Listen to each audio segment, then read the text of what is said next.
From the Aishin Broadcast Studio, it's the Executive Spotlight.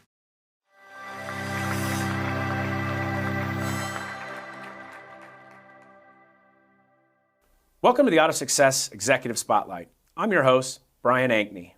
Today, my guest is Don Andres from SCT Consulting and Training. Welcome, Don. Thanks for inviting me, Brian. I'm glad to be here. Well, thank you for coming. I'd like to get started with a little bit about you and the career path that led you to where you are today. Sure. Got started all the way back in 1979 at a small Ford dealership down in Detroit. I was always a service writer, never a technician. And I did that through most of the 80s, and then I got a chance to manage my first store in 1990.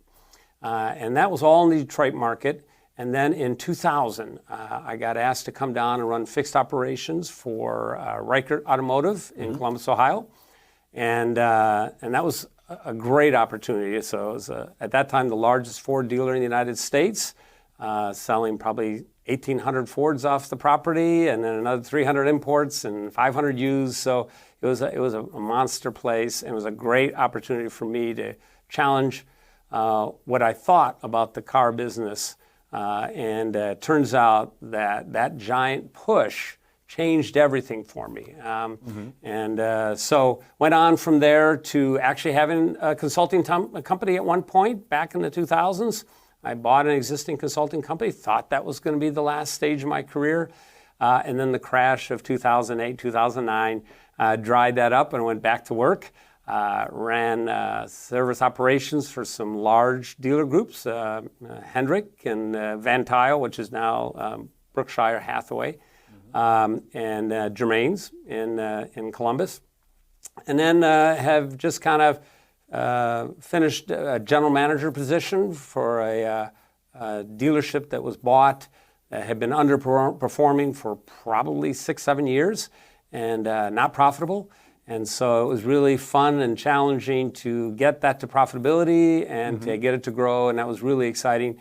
Now I'm back to doing what I think that I've been called to do, and that is to go in and help dealerships become profitable and to help with the chaos and the stress that happens in a service department. So I'm back to my consulting company. Great. Well, let's talk about the service drive. You know, there's a million great ideas that have come out, ways that we're going to fix the service drive. Why is it that so many great initiatives go to the service drive to die? That's a great question, because everybody wants to help, right? They all recognize this position called the service advisor and how much they interact with their client base on any given day.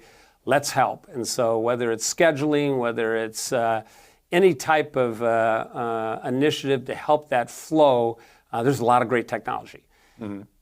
The problem that you have is that that's a unique position. It's a position that's asked a lot, right? So we're going to interact with customers. We're going to initially try to find out and understand what are they coming in. Is it maintenance? Is it a repair? It's tough. It's usually a tough situation for that customer because you've interrupted their life. And now they're required to bring the car in, even if it's just for maintenance. So it's a challenge for them in the beginning. But then they've got to move that car through the process. They've got to get it to a technician. They've got to get that authorizations once it's been diagnosed. And they've got to get that paperwork all done in a timely manner. And they got to do that flawlessly. And that's one of the great challenges of a service advisor. They cannot miss any aspect of that, because if something falls through the cracks, whether it's a manufacturer warranty claim that isn't being processed correctly, or whether it's a missed promise from a customer, they have to be flawless. And so it does create a tremendous amount of stress. The tools that are sometimes there to help also can get in the way. And a good example is when the tablets came out. The tablets seemed like a great idea. Instead of inviting them back to your desk to write them up, let's just meet them at the car. Let me just walk through that write-up process, let them authorize, and even do a walk around. The problem was at the end of that process, that data has to transfer back to the actual desktop, right? Well, if it moves smoothly, that's great. If there's a problem with any kind of streaming, suddenly they've got the circle of death going. Now there's more customers coming in.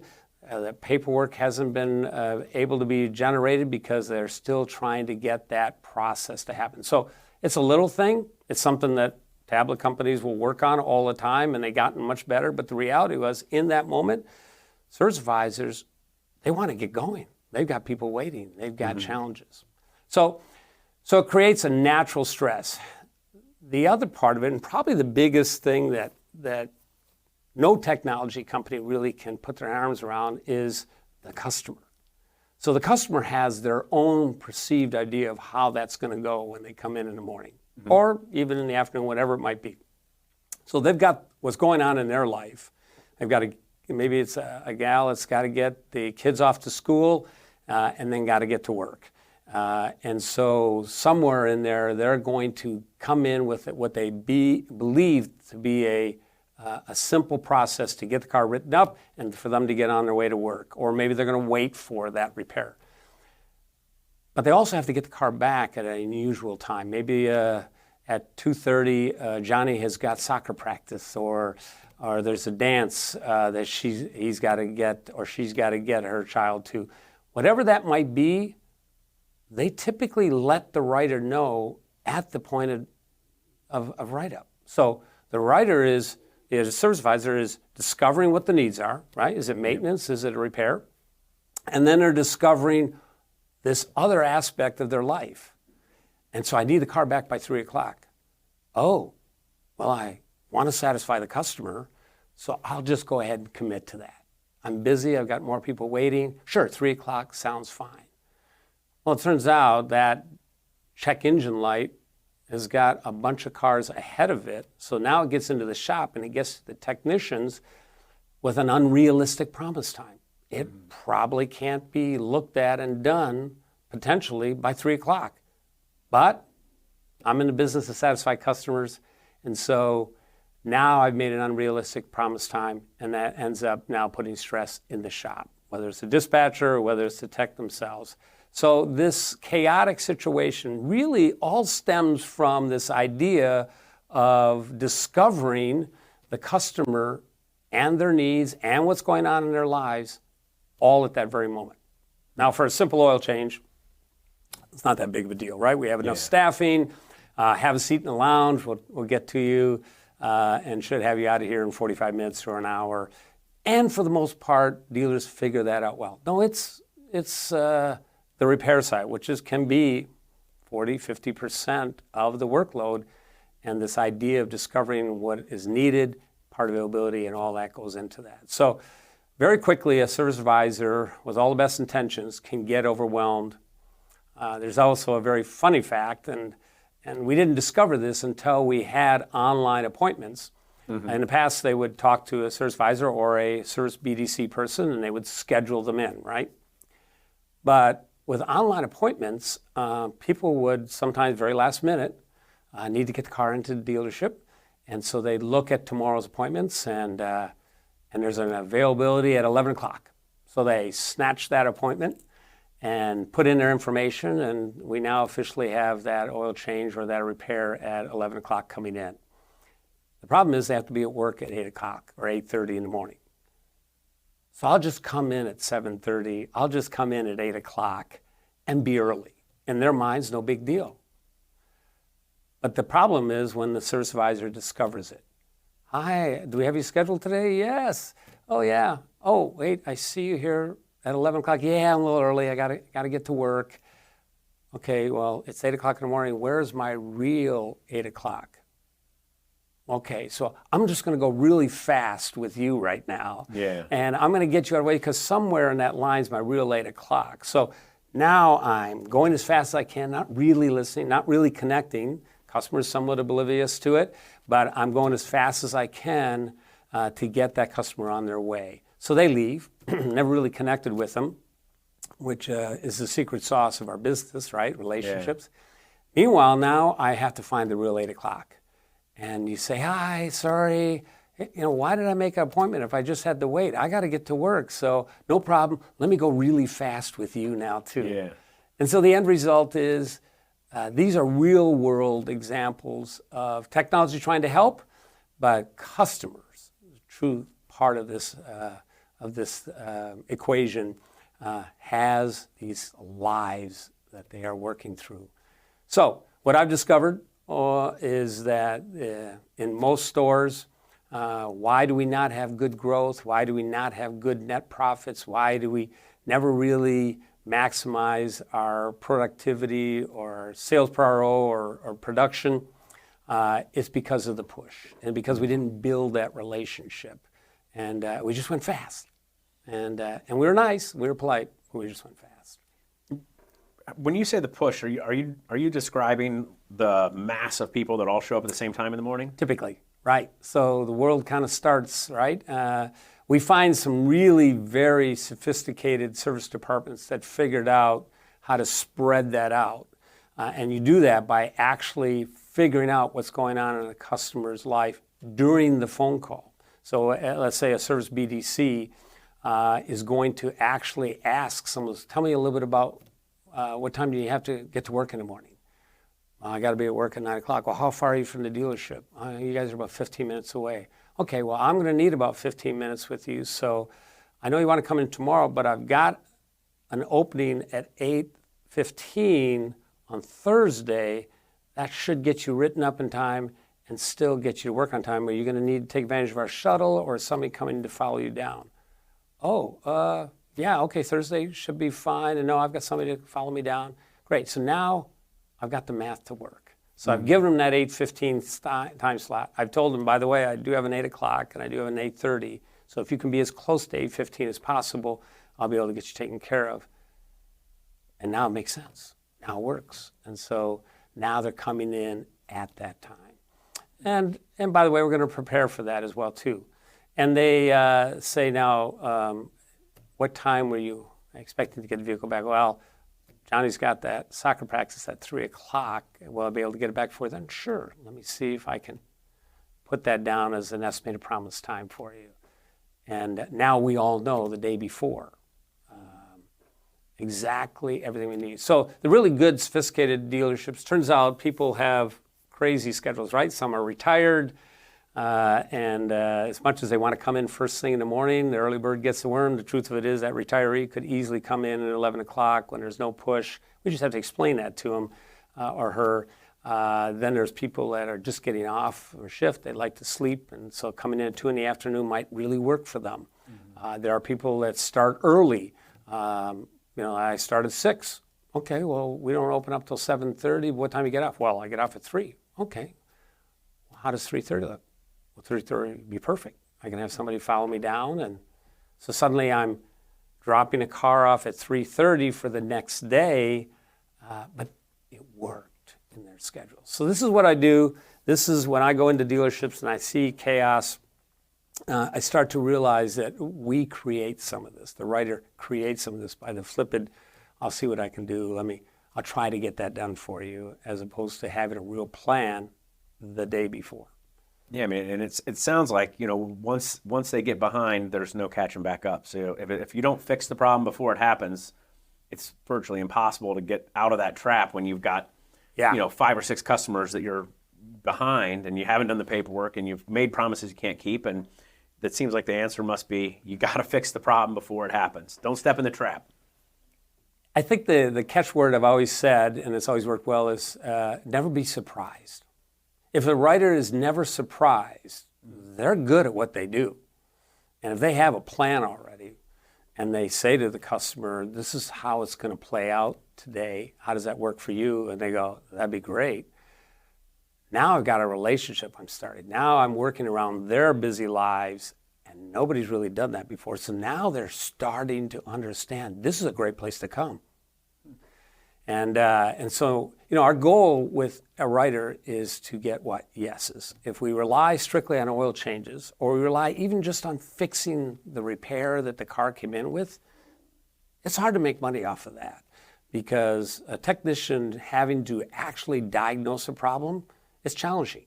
We rely heavily on getting the customer up to speed on additional needed services, items that are starting to show wear, things of that nature, and allowing them to start to budget for them, allowing them to be up to speed on what that is, and we become a true advisor. Well, I have to be able to spend time and talk to them, and they have to trust me. And then suddenly I get my yeses, right? And so that's the secret sauce, is if I'm building a relationship, something that technology can't get accomplished, right?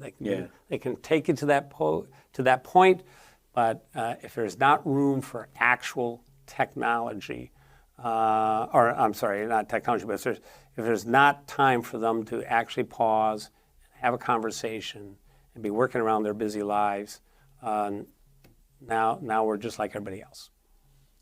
I want to go back to the chaos, but before that, you had mentioned additional needs and services. Yeah. And you also mentioned that's one of the more profitable parts of a service department. Can you just dive in a little bit more on like how do you get those customers to agree to those additional needs and services? That's a great question. So two things have to happen, right? We have to tell them what's going to happen today. So as part of our write-up process, I'm going to say, we're going to get the vehicle in, we're going to get that check engine light diagnosed for you.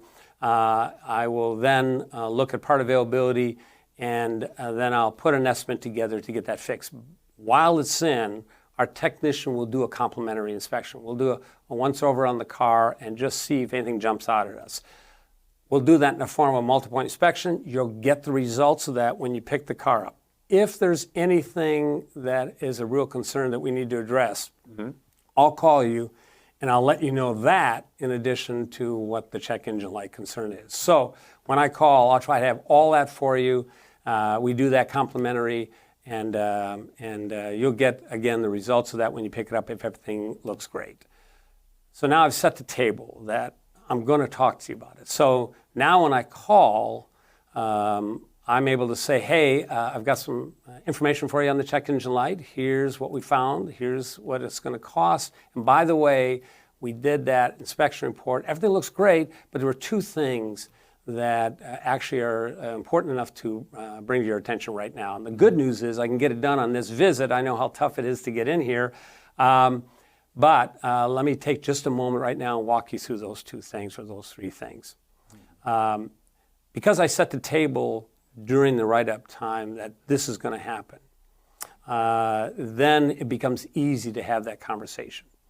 And so they'll either say yes or no, and I have strategies for the no's. You know, we're fine. We know people can't, they get surprised. They can't budget right away. But we almost immediately are going to put a plan in place to loop them back in and get that work done. And we have some great strategies to get that done. So first I want to get them up to speed on everything. Yep. And then I want to have a plan if there is a decline. And people appreciate that. Turns out they don't know much about cars. And so they appreciate somebody that is taking time to do that. Technician-wise, it's almost impossible to, as a flat rate technician, to beat the times on warranty. And even on the retail side, difficult diagnoses happen. And so suddenly they're deep into something that they thought was going to move pretty fast. And so, again, can be difficult to be productive, right? You want that 110, 120% productivity, and you get cut up. So how do you offset that? With needed services. And we measure brakes and we measure tires, but I mean other needed services as well that can come, that get worn and are due to get done. But because I don't have any diagnosis of that, I just have to do it, and I'm good at it. I'm prolific. I've been doing it a long time. I know what tools to grab, and I know I can beat that time. So that water pump that might be leaking or just showing signs of a slow leak that pays 3 hours, I can do it in an hour and a half. So now I'm being productive. And so I've got my diagnosis, I've got the additional maintenance needs or services that got to get accomplished, and the oil change, all done. And so now that's a productive visit. Wow, the techs have to love it when you get there. Yeah, They they make really a lot do. more money. Yeah, in fact, if there's one complaint that a technician typically would be was, boy, they just can't close any deals. They're not selling anything, and I send all this stuff up here, and it all gets declined. It gets declined all the way back in the write-up, and they never really connected, because there's lots of reasons people say no. There's no money, no time. I've been waiting an hour already, and you want me to wait longer. There's lots of reasons people say no, but the number one reason has always been trust. I'm just not sure. I'm just not sure. So it's easier to say no. And so we see that happen sometimes where an hour later they call back and say, I'll go ahead and do it. That initial knee-jerk reaction was a no, because we really didn't connect with them. And so, especially if somebody doesn't know, let me talk to my dad. Let me talk to my husband. Let me talk to my brother who's a mechanic. These are all signs that I just don't know if I can trust you. Once the trust is built up and you have that conversation, they're going, yeah, if you can get it done in this visit, that'd be great. Yeah. Well, I mean, if you think about it too, I mean, you've worked in some luxury franchises. If somebody's driving a luxury vehicle and they turn down a $1,000 or $1,500 repair, they definitely don't trust you, because it's probably not worth saving $200 to have to go through the whole process again. It really is. It's a telltale sign, right? And the writers are working as hard as they can. They're oblivious to the fact that the customer said no. What I talk to them about, because I was a writer, when I started in 1979 down in Detroit, it was an economically challenged area. And yet we did a tremendous amount of customer pay work. And you say, how did that happen? Well, they needed the car. They had to get the car to get to work. They didn't get to work, they lost their job. So there was a true understanding of the work that needed to get done. Technicians knew it. I was taught how to have those conversations. Boy, you can't just ask for it. You got to have a conversation. What's your plans of the vehicle? Do you plan on keeping the vehicle? Is this something that you're looking to turn in? Well, no, I was hoping to actually give it to my son or give it to my daughter. Okay, well then, tell you what, we'll do a quick once-over on it. It's just a visual inspection, but I'll let you know if anything jumps out at us, and we'll get you up to speed and let you know. That'd be great. Thank you for doing that. These are the kind of responses, because why? Because we're taking a true interest in what's happening in their lives. You can't do that when there's a push. Let's talk about the push again and the chaos. Okay. Because I do want to talk about technicians. I can't tell you how many people have sat in this studio with me and talked about everybody's trying to recruit technicians. Everybody's trying to retain technicians. It's the chaos. What does the chaos do to the technician, and how does eliminating the chaos help you to keep the technicians that you have? It's worse than I've ever seen. And again, been doing it a long time. The competitiveness, the costs associated with a flat rate technician today are unbelievable. And they know it. Presented from the Aishin Broadcast Studio at Babcock's Media. The main reason somebody actually picks up the phone or answers the phone when there's a call or answers an email is because they're living in that chaotic world. So a typical technician might get in with a plan already. Maybe he's got a car left over from the day before and he wants to go in there and get that done. Mm-hmm. So he's in the middle of diagnosing that. He's got a train of thought happening. And now the writer or the dispatcher comes up and says, hey, can you stop what you're doing for a second and just bang out this quick waiter, this recall? Can you just get this done? Well, no, I'm in the middle of this. Well, they want to wait. And because I didn't plan, and so now I'm surprised, so guess what? I'm going to surprise you. So they stop what they're doing, and they go ahead and get it done. Now they get back to their job, and they have to pause, and they have to think, where was I in my thought process on this diagnosis? And so it may be an hour later, and things of that nature. So now the writer for that job says, hey, you almost done? Well, no, I got pulled away on a waiter. Okay, well, I promised that one by 11 o'clock. You got to get going. Okay, I still haven't even diagnosed it. And these are the conversations that go back and forth. And that's, again, from this idea of we make these commitments to a customer because we want to satisfy the customer. We want a good CSI. We want the customer to feel good and happy, so we always end up saying yes to whatever their request is, and we didn't necessarily understand how important it is to discover that early, right? So a technician now, at the end of the day, he's had a hectic day, he's gotten interrupted a bunch of times, and maybe he got to 100%, maybe only 80%, maybe 60% productivity that day. And so now he goes home that night to his wife, and she says, how's your day? I want to talk about it. It was another tough one. Another tough one, really? Oh, you should find someplace else to work. It just seems like you just are so depressed. You know, I got an unhappy husband. I got an unhappy spouse, right? Now, on the surface, that just seems like a normal conversation, but the truth of it is it starts to wear. And so when a better opportunity comes in and a better flat rate, because you have aggressive companies out there trying to lure technicians in, they take that phone call. The flip side of that is a really organized shop where they have got so much customer pay, non-diagnostic, maintenance-driven, needed repairs being done on a regular basis. They've got customers looping back in 3 or 4 weeks later that they had recommended on multi-point inspection, and they get that car back, and now they're having this 120, 130, 150% productive day every day.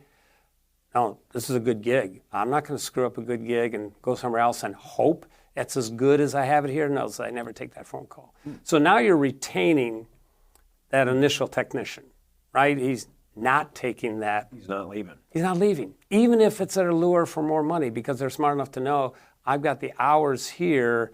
It doesn't necessarily know that the flat rate is higher, but that. So even in the interviewing process, because we're so good, so we're such a well-oiled machine, and we can talk about the availability of this customer pay business stream, that you can say, look, I know you're asking $45 an hour flat rate, but I top out at 40, and I can offer that to you, but I also can offer all these hours. And if I understood correctly, you're leaving that place because you can't seem to get more than 30 hours a week in.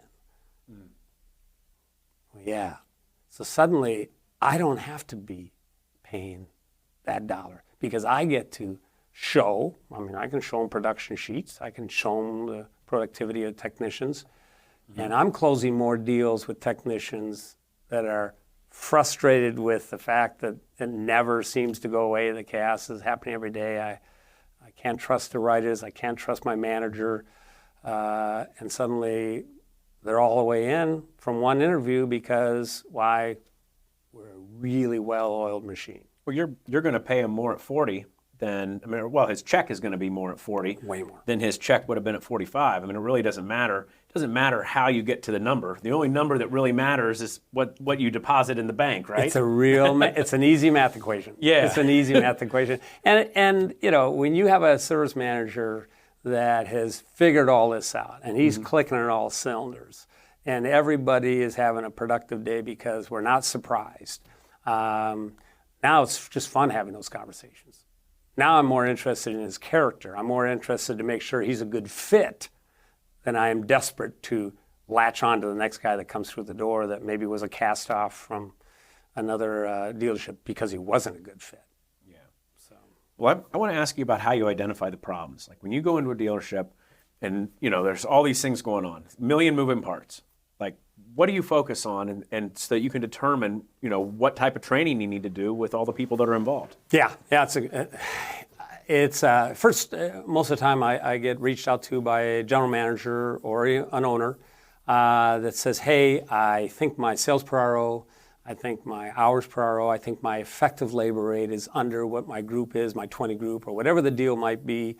And they're looking typically at a productivity side. Maybe my effective labor rate is really weak. Can you help me? Mm-hmm. So I'll always go in there with the objective to answer that question. But where do I start? I watch. I'll watch the drive for 2 hours in the morning, 3 hours in the morning. I'll talk to the advisors and say, tell me what's a typical day for you and things of that nature. They'll tell you. They can't help themselves. Just how's things going? Tell me. How's your productivity? And if there's an area that you struggle with productivity, what would it be? Mm-hmm. These are questions I might ask, and you can find out pretty fast. Then I typically grab maybe 100 ROs.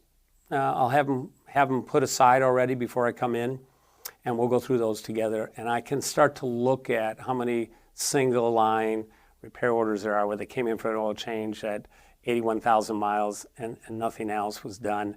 I'll look at the multi-point inspection. What was the quality of the multi-point inspection? There's some great tools out there with the multi-point inspection. They're amazing, and their reporting is amazing. But most of them concentrate on the number of recommendations, the closing percentage in relations to the other writers or the average in the industry and things of that nature. I think there's only one product out there that actually measures the actual quality of the MPI, how many cautions and fails on any given month is that technician doing. So if you have an average age and mileage of a vehicle over a month's time that a technician might be seeing, maybe if the average is 5 years and 68,000 miles is what his average is. So if everybody had a 5,000 mile oil change, somebody had a 120,000 mile vehicle. So what is the average number of cautions and fails? What are they actually cautioning and failing and things of that nature? And you really look at that. It's shocking. It's shocking what you see. I never thought about that before, because you've got a lot of that is like, you might look at it and think it's one thing, and I might look at it and think it's a different thing. And if you're not actually measuring that, then how do you know if one person is letting things go by that shouldn't be getting by, and another guy might be too critical, and if you would never know to train that if you weren't measuring it? I have a great story. I was at a large Lexus store, and 45 technicians. And we were sensing that this was going on, that we had some inconsistencies in our multi-point inspection. So we had a contest. Now, we were large enough as a Lexus store, so the contest was a trip to Vegas. Going to Vegas, baby. And so we took a used car, it had about 110,000 miles on it, had some natural things that had worn and were concerns, and then we bugged it with a few more. And every one of the technicians, all 45 technicians, were told to do a multi-point inspection. And when it was done, we asked the technicians to judge them. So it wasn't us judging them. We asked the technicians. There were, I think at that time, 7 groups. So each group inspected them, picked their best of the lot, and then those 7 came together, and we ended up with our winner, and that guy got his chance to go to Vegas. But what we really discovered that blew us away is we had 45 different multi-point inspections. How does that happen? We never got 2 of them that were alike as far as cautions and fails. And we asked for both. We wanted cautions and fails. So was there some suspension integrity issues that maybe are caution, not fail, but should be caution, things of that nature. And the techs actually were the judge. Well, that was it. That was the beginning of us understanding we had to actually critique the multi-point inspection. And so that particular product had that report where they could show that. And I remember we would stick it up on a bulletin board once a month, and they would highlight all the cautions and fails in the brake category, in the tire category, in the suspension, and wiper blades, filters, right? All these different categories that were these boxes that were getting checked. Yeah. And so I would highlight in red the ones that I thought. So one guy may have, on brakes, had 55 cars he looked at that month. He cautioned 20 brakes and failed 8. The guy right next to him, with very similar age and mileage, cautioned 8 and failed 2. He just didn't like to do brakes. Oh. Now, there's nothing against them. They all did something really well and things of that nature. But it was interesting because we were not necessarily giving all the information to the customer and letting them decide. So I put the report up there once a month, and I put a little sign on top that said, "Get the red out," kind of like the Visine commercial, right? Yeah, yeah. And boy, they were mad the first month. There they were, right out in front of everybody's results. And by the way, some categories they were great, other categories, here was this red. 3 months into that, there was almost no red. That self-critiquing, that where they could walk up and see what another tech was doing, and they weren't in a particular category, they just got better at it. I didn't tell them to get better. I just said, get the red out. And their self-critiquing got them better. And guess what? We made a tremendous amount of labor growth in comparison to what we'd been averaging just by the quality of the MPI. So all this plays into going in and kind of diagnosing what they do well and then where there's areas of opportunity. But in the end result, and anytime I'm going to go in and visit, we're going to talk about growing that net profit, growing those gross, labor gross and parts gross. Yeah, that's our goal. Now, what about training for the managers? Like, do you work with the managers and help them to get better at what they do? Yeah, I talk about this often. Most of the dealerships I go into, I laugh. I have great firemen, right? Our managers are hardworking. They got promoted because they're hardworking. But the reality of it is, in most cases, they are putting out fires. We talk throughout the entire visit, and I'm showing these opportunities where, geez, if we just did this, we probably wouldn't have that, right? This cause and effect. And our goal is always to get them to understand that we create the chaos. And once we have figured out how to eliminate that, when somebody does have a bad day, they stand out like a sore thumb.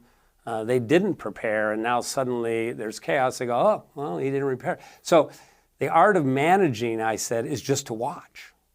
Not jump in and help in the morning, not greet some customers, not valet some cars while the writers are busy and things of that nature. If we're really structured, guess what I'm doing? I'm standing and watching. In fact, I'll even say it to our general manager as well, too. Take 15 minutes. And it's funny, too, because in the first 5 or 6 minutes, the service writers are going to be on their best behavior. They're going to be hitting a mark, and it's going to be great. But it doesn't take long where they settle into typically who they really are. And what they find is that they're busy writing and tapping away on their computer, and there's a customer standing right in front of them that's just not being greeted. Why? Because they're concentrating on what they're doing, and they're oblivious to it. A manager needs to see that.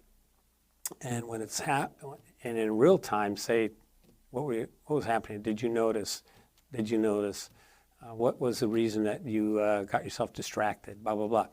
So you don't have to watch the whole day, but boy, you sure want to watch that morning push. And then typically I show them how to settle into a routine where they're checking in with the technicians and things of that nature, as opposed to being the doer, right?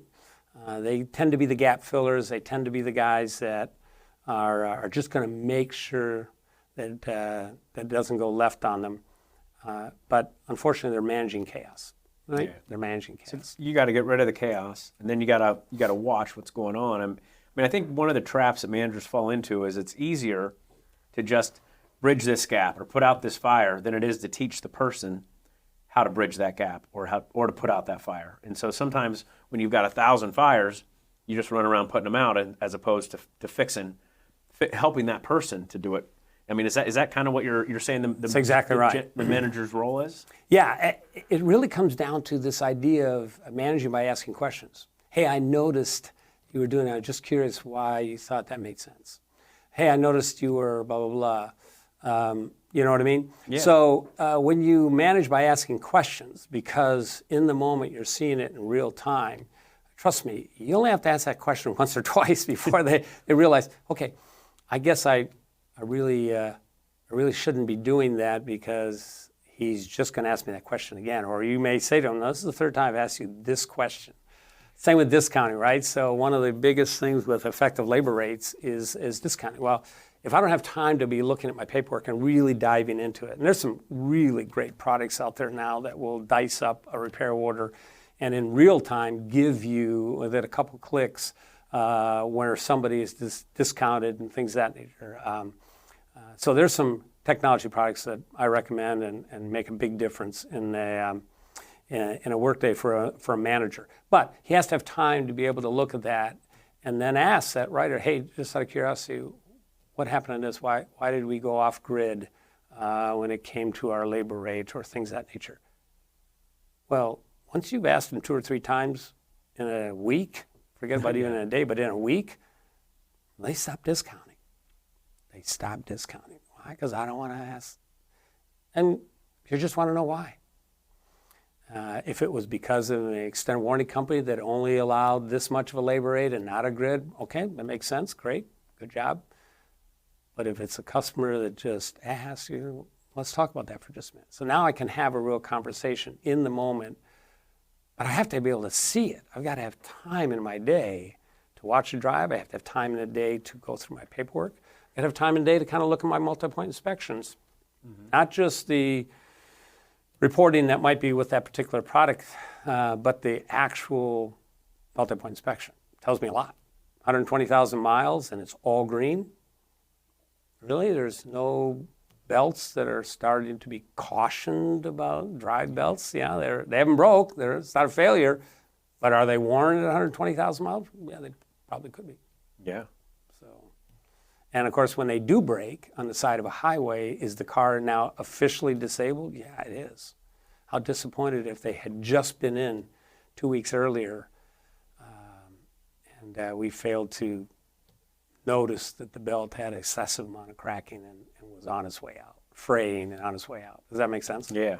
And I'll tell you, Don, you've given me something I got to think about, because I noticed that my wife says to me very frequently, I've noticed that.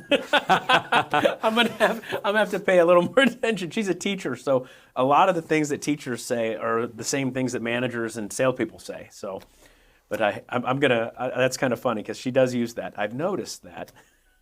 It's strong. Yeah, it really it is. Help me out. What was happening here? And then, by the way, you pause and you wait for that answer. So the art of managing is an art. There's some great books on it, and I've read a lot of them, and I've gotten a lot of ideas from them and things of that nature too. But the art of asking questions is a great way to do that. That is good. I always like the one to help me understand. Help me understand. A strong one. I think I learned that one from my mother. Help me understand. That is a strong why one. you Yeah. thought that was a good idea. Yeah. Well, is there anything more you'd like to share with our audience today before we go? Well, I guess we've touched on a lot of things. Yeah. I think that it's a tough environment today, right? Interest rates where they are, and car sales.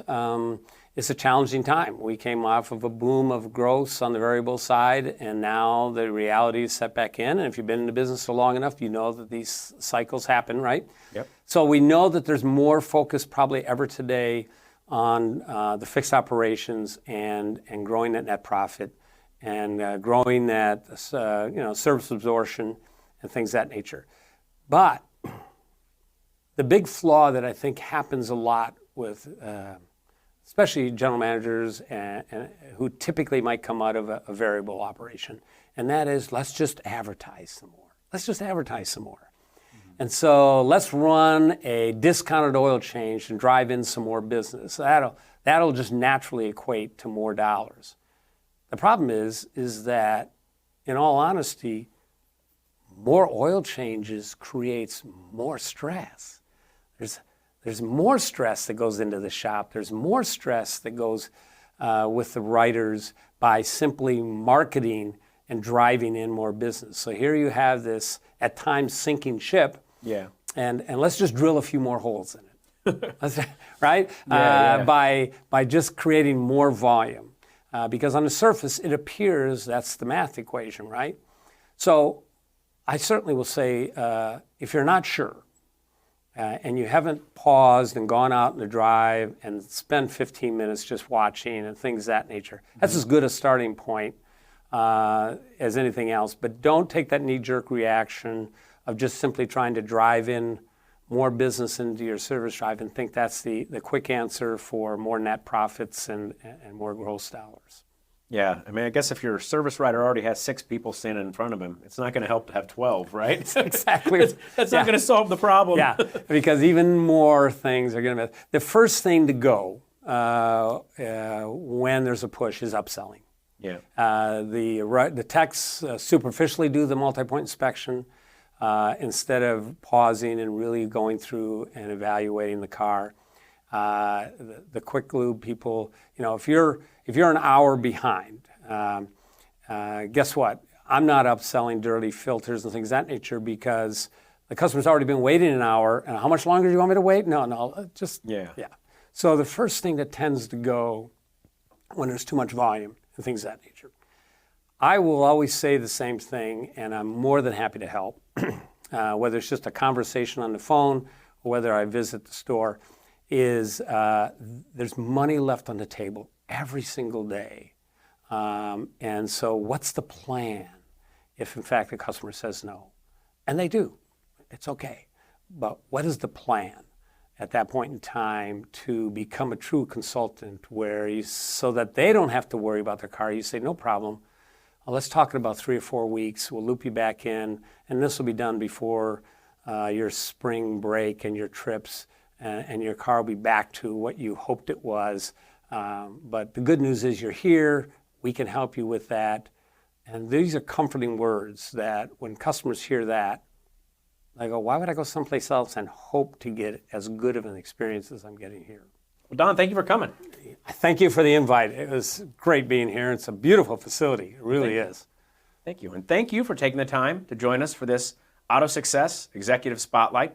I'm your host, Brian Ankney. Today, my guest has been Don Andres from SCT Consulting and Training. We hope to see you again on a future episode. This one's Over the Curb and Burning Gas.